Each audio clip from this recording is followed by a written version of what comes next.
Have you ever struggled to motivate employees even when it's to their direct benefit to take more initiative? Does it baffle or frustrate you how you have to babysit them? If so, this video could help. It's for business leaders who want their employees to be more self-directed and motivated once their target destinations are clearly defined. Watch to the end of this video for bonus material on tapping into group genius to help accomplish what this video is about, and my recommended video on maximizing group results. So if you think motivating employees is a struggle or a challenge, it's child's play compared to motivating child's play with 20 toddlers of 2 years age each that you've never met before. They can't be coerced or commanded to do anything. So your employees aren't much different. And by this, I don't mean that they behave like children, just that the motivations that work best for young children also work extremely well for all ages. One of the best ways you can do this is to try to find what is intrinsic or self-motivation, regardless of age, to get superior results, because they do it because they actually enjoy doing it rather than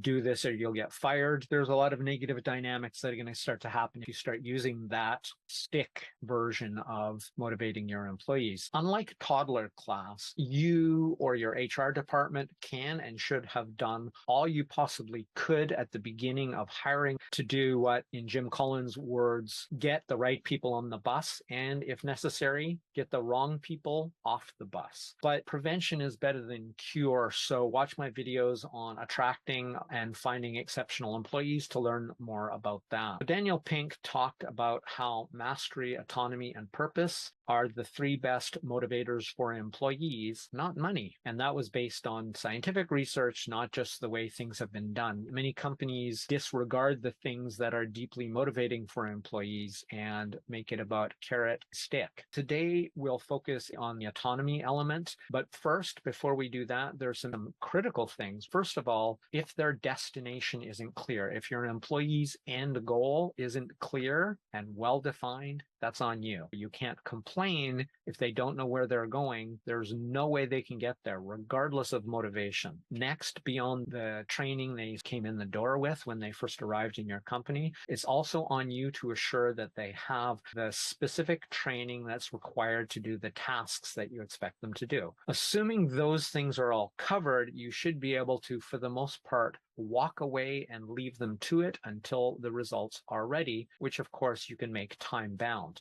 There's better ways, but that's one way to do it. All humans have evolved to be lazy or save energy by default. That which motivates toddlers can also greatly increase the intrinsic motivation of employees too, but only if they enter the magic circle by choice. Now, the magic circle is a phrase I just recently learned from game designers. It's basically the mental space into which people voluntarily suspend their disbelief to participate in an activity or a game. So there's been a lot of hype around gamification to drive employee motivation, but research also shows that it'll either be totally ineffective or perhaps even counterproductive and demotivating if the participants do not choose to play you. Unless everyone in your company has exactly the same interests, say they all love basketball, so you do a basketball gamification of elements of their work, especially the boring ones. That would be great if everybody likes basketball. I couldn't care less about basketball, and I'm probably not the only one. By having one gamification theme, it's guaranteed that some people will love it if you have a big enough company. Some will hate it, and the rest just couldn't care less. And those are the ones most likely not to want to step into that circle because they're like, this is stupid, this is childish. But what if you designed a gamification framework with some universal and essentially shared elements? These could be shared across different themes: challenging goals, teamwork, points or scoring systems, competition, a leaderboard, prizes or bonuses. Now, those don't have to be monetary, and in fact, it's better not to make them monetary. Performance status, that's how are you doing compared to yourself, and how are you doing compared to others. A virtual currency or tokens, it has no inherent value except the value that is generated by people's willingness to step deeper into that magic circle and to buy into that. Badges and a progress bar. Progress bar is a great one. We always use it in program. And combine that with customization and personalization of the game theme itself. So the previous elements I mentioned could be shared across all employees, across all participants. But the specifics of the game, whether that be gamification with a basketball theme, gamification with some other entirely different theme, which I'm going to talk about in a sec. If you question whether this would work for adults, ask somebody who's in a fantasy football league or a fantasy hockey league. And if they're in it, they get all excited. I had somebody approach me when I went to Hawaii on vacation years ago. It was like,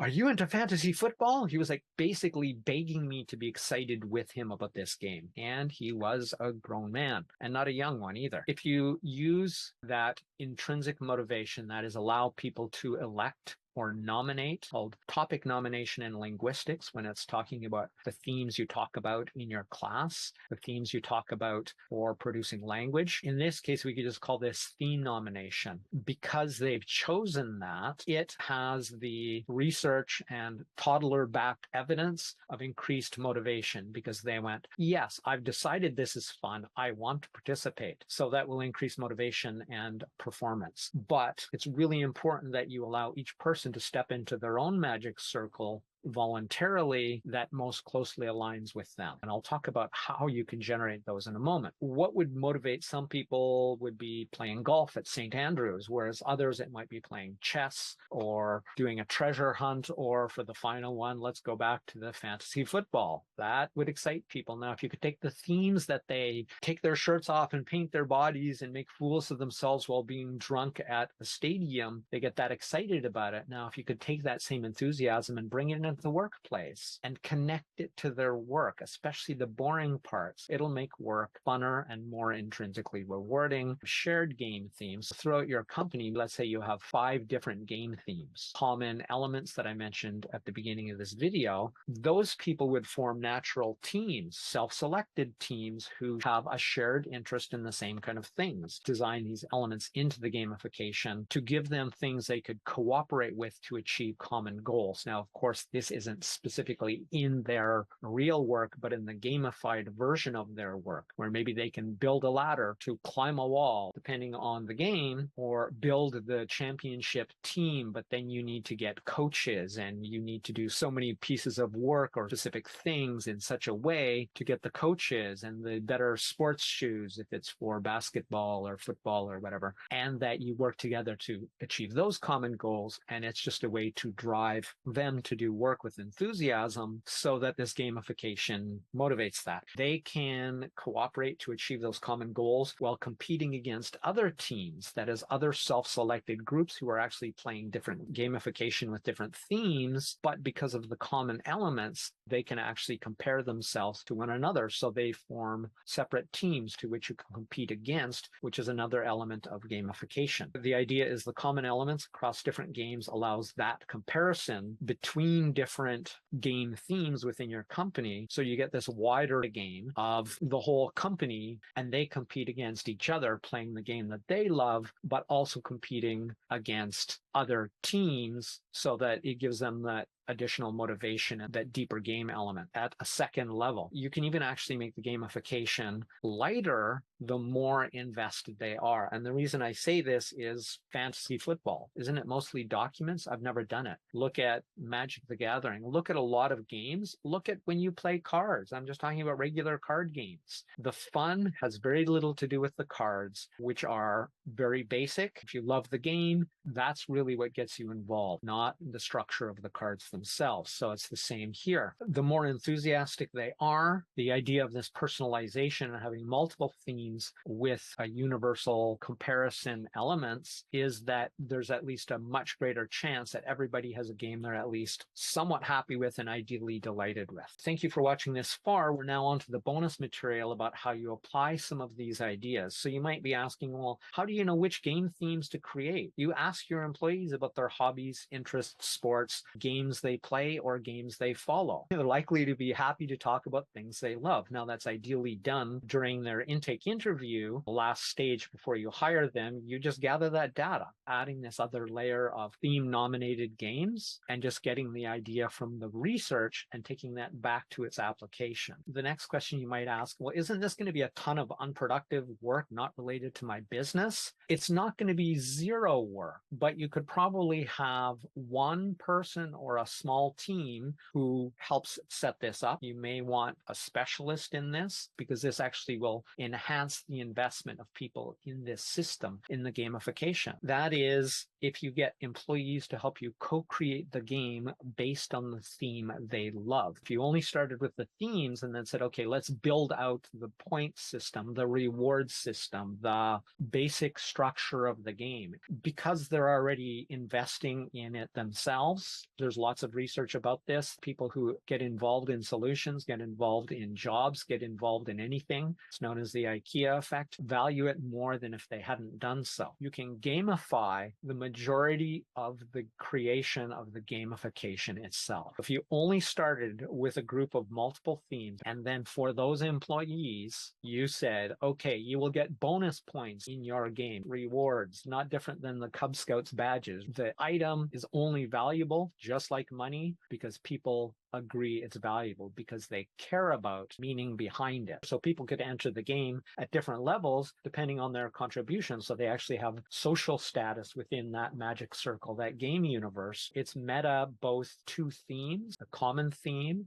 and the individualized theme, but also in the creation where you take merely the theme and then encourage people to gamify the rest themselves. Choose how that gamification hooks into the tasks they do at work and how they can use that to motivate themselves. They'll buy into it more, but once the gamification is set up, it becomes a community and could keep people motivated and excited in doing this whole thing. The recommended video is how to maximize group results. I'll put a link there. That's it for Crush It Club 251, creating intrinsic motivation with personalized gamification theme. If you enjoyed this video, please share the love by sharing this video. My name is Tim B. Green. Bye for now.